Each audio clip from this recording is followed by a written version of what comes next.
Now, I think it's only fitting that this chapter is 69, as some of the stuff here is such a mind fuck. Working.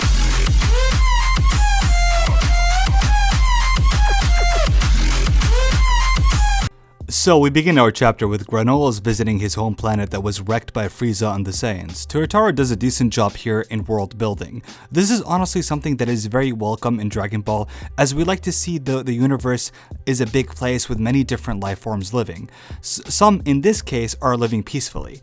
Granola's planet, Planet Cereal, when he lands there, he visits the shops and starts buying home supplies. And interestingly enough, he mentions that he wants to buy some water.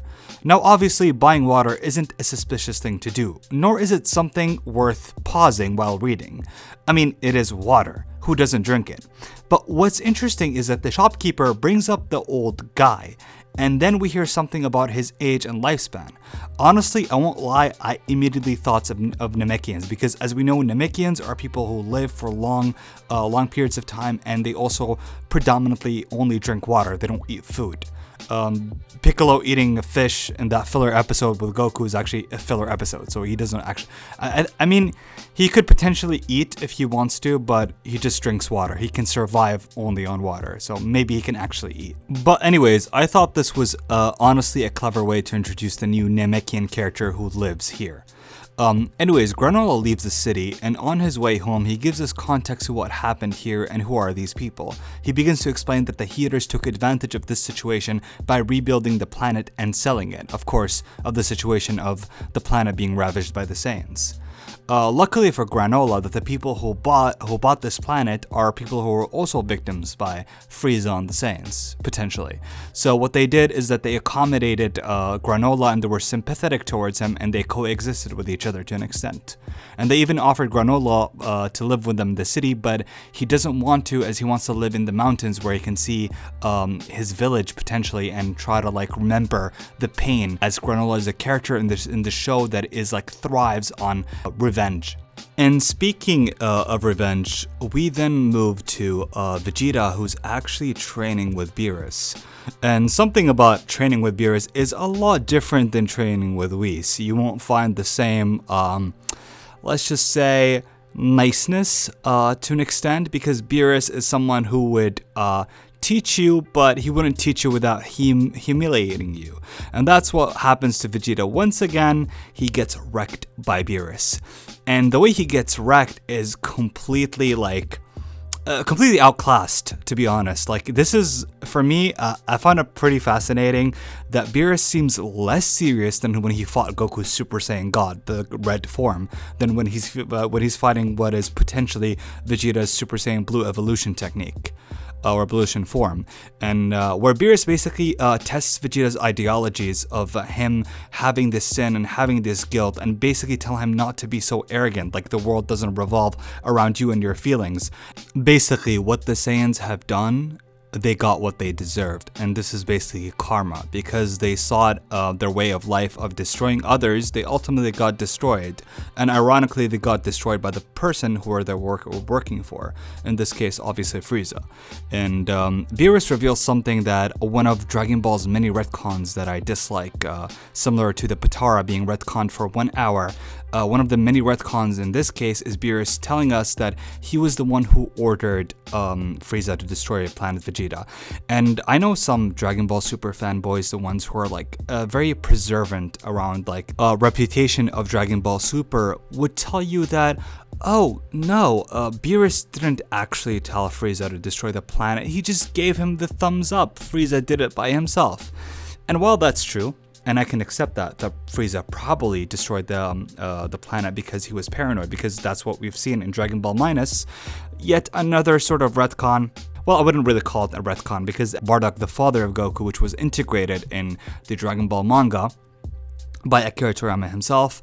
We learned that Frieza was scared of the Saiyans basically ganging up together and their development as a race. But he never believed in the Super Saiyan. Maybe he did believe it to an extent, like subconsciously, but not really. But anyways, what I'm trying to say is that Dragon Ball Super has retconned the fact that Beerus is the one who is part of the history of Frieza destroying Planet Vegeta. And this is something that I feel like they didn't need to do it. I'm not saying that it's bad because they did it. I'm not saying that Dragon Ball Super is a horrible show because they somehow linked Beerus with the history of Frieza and the Saiyans. But what I'm saying, it's unnecessary. And I've explained it before. A couple of years ago, I made a video about it, like on my main channel, and I explained that it's unnecessary. But of course, the many fanboys, like, it was like I'm tickling their butthole. They just couldn't deal with it. They're like, "Oh, stop hating! Don't watch Dragon Ball Super if you don't like it." And I'm like, dude, I'm just pointing out the fact that it didn't really need to happen, and I still stand by it. And I still don't think that Toyotaro needed us to know that Beerus was the one who ordered it. Like, I mean, I feel like Beerus is turning like on a new leaf and he's becoming one of the good guys, even though I know he's a god of destruction. But anyways, for him just to say something like that, just to piss off Vegeta, still, like, I feel it's just unnecessary. However, let's get over it, and just like Vegeta got over the fact that Beerus destroyed their planet, is that Beerus is trying to like teach Vegeta a new technique. And honestly, I don't know is he trying to teach him the Hakai, because honestly that would be disappointing because I was expecting something a little bit more interesting. However, it still does make a lot of sense that it would be the Hakai, but still it's not a revelation because Beerus said in the last chapter that he had techniques, or God had special techniques. So I thought they were gonna give us something new. So if it's the Hakai, it wouldn't really give him an advantage against Goku. Like, it would certainly be a very useful tool to fight against other characters and destroy other villains, like such as Moro. But for him to measure up to Goku, I don't think it really will matter, to be honest. But let's just wait and see what happens. Okay, so here's where things gets a little bit juicy. We transition back to the Heaters gang, and we learn, or actually they learn, that there are things that are called Dragon Balls, and they discern that by probing the mind of Android 73, and they see the events basically of the Moro arc and what happened. And they relate those mysterious orbs, the Dragon Balls, as they're the things that probably brought Frieza back to life. So they understand that these things are real and these things have potential to grant them anything they desire. So they plan to actually try to get these Dragon Balls, and then they mention how Namekians have these Dragon Balls. And this is where Granola goes back to his home, and surprise, surprise, there is a Namekian living with him. And we learned that this Namekian lived here by himself, and he actually created Dragon Balls. And unlike every single iteration of Dragon Balls that we have seen, for some reason Toyotaro wants to break the tradition and shows us that this dragon on this planet requires only 2 balls, funnily enough. What's interesting is that we have never seen this before. Like, the tradition of being 7 Dragon Balls have been something that we have seen in Dragon Ball Z, obviously Earth's Dragon Balls, Namekian's Dragon Balls, and the Super Dragon Balls, and in addition, the Black Star Balls, which are in Dragon Ball GT, are 7. So Toyotaro, for some reason, decides to have 2 balls, I guess to show variety. However, what's interesting is just like, I just don't get it. Is it like the less balls? What does it really like change, like whether it's 4 or 5? So I don't get it. Why didn't Dende make it 1 ball? Why didn't he make it 2? Why didn't he make it 3? Like, does it affect the size of the dragon? Does it affect the power of the dragon? So this is something that I really wanted to understand. This is not something that I think it's bad because there is only 2 balls. I just want to understand what is the trade-off. Again, like I said in the beginning of this review, I really do enjoy the fact that we see different civilizations, and because the world is such a big place, I'm not one that likes to restrict the story and be like, yeah, only Namekian's Dragon Balls, only the Earth Dragon Balls. Like, I want to see Dragon Balls in different universes, in different worlds, and I want to see like how things pan out. But I just found it particularly way too convenient and also way too lazy in this chapter.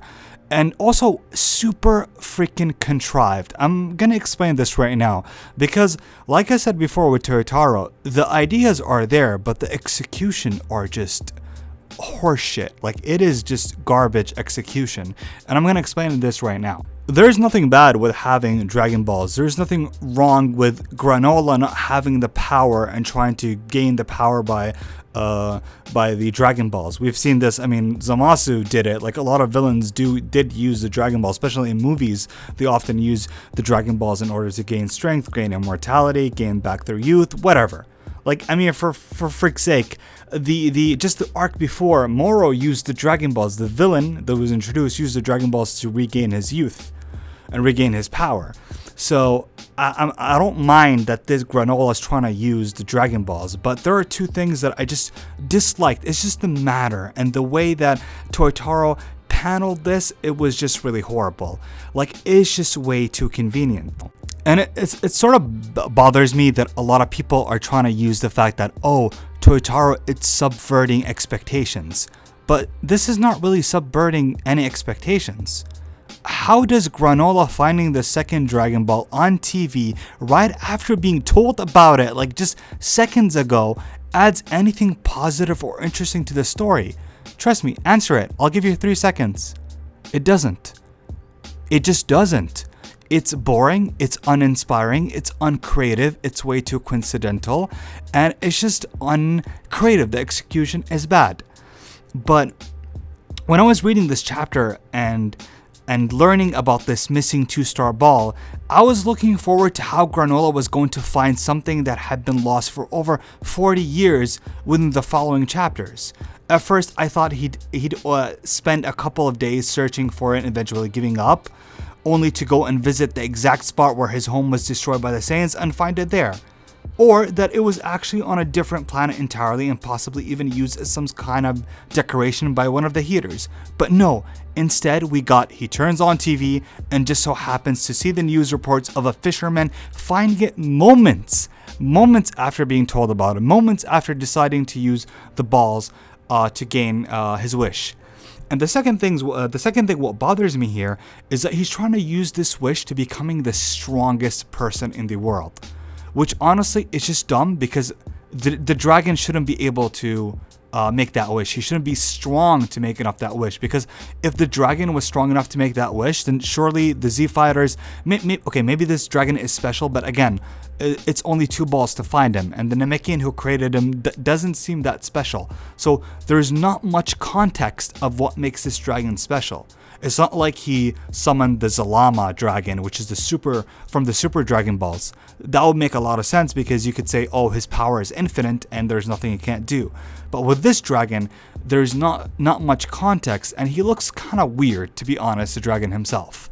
Like, I don't like to judge other people or judge other dragons in this instance, but something about him is kind of like, kind of fishy.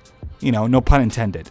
But anyways, I just hope, and I really hope, I might be contradicting myself, that this is not how Granola gets his power up, but rather the dragon will tell him next chapter that, oh, sorry, I can't do this for you, but instead I can tell you information of how to get stronger, maybe tell him about the Super Dragon Balls, and from there he would make the actual wish.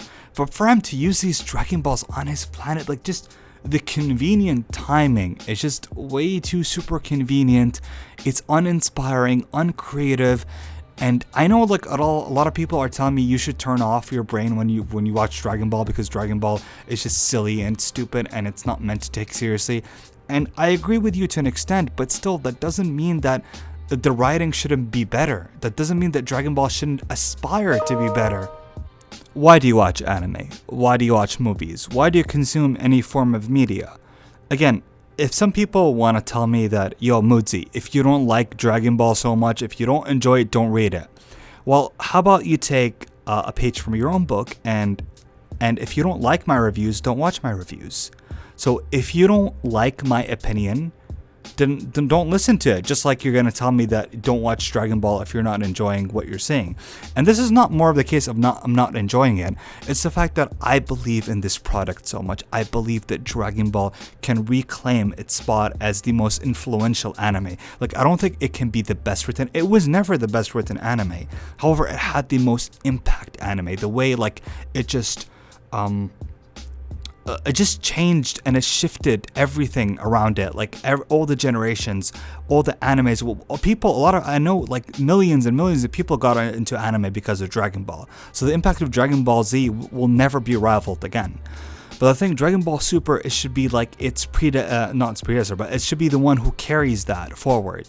And it has the potential because we're in a different time now. We have more technology. We're more accessible to the internet. Like, they can listen to fan communities. They can listen to criticism. So there's no reason for them not to improve the product. And I think Toyotaro, like, sadly has loads of pressure on his shoulder to make this shit like flow and make this shit good. So all we can do is support him, and all we can do is hope this shit becomes better. So yeah, if you guys want to hear my thoughts of making a video about how to improve Dragon Ball, maybe tips, maybe some like little details, little things that I can do, or little ideas that will change Dragon Ball and become better, then tell me. I can make a video like that and we can discuss it. But anyways, I was your host Moodsy, and I'm really excited to read the next chapter very soon. So if you enjoyed this, please like, comment, and subscribe. Peace.